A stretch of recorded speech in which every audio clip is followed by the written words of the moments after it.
Hi guys, আমরা তো জঙ্গলে কাজ করতে এসেছি। হ্যালো গাইস,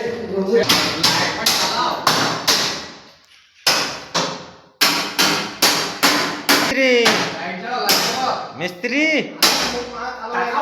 কি করছো?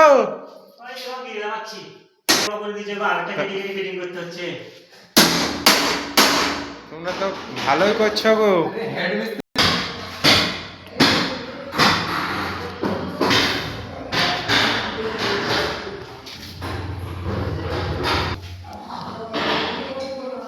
মিস্ত্রিরা কি করছো গো? কাজ করছো? চলছে। সন্ধ্যা লেগে গেল, কাজ ছাড়বে না নাকি? আর কি কি মারাছে করে না, কি করে খালি কি করছো এই হেড মিস্ত্রিটা? ওতে নুকাইছে, লজ্জা লাগছে নাকি হেড মিস্ত্রিটার? আমাদের এত কষ্ট, তাও কেউ চিনতে পারছে না গো আমাদেরকে। এত খাটতে হয়েছে আমাদেরকে, বিদেশে সুখ নেই।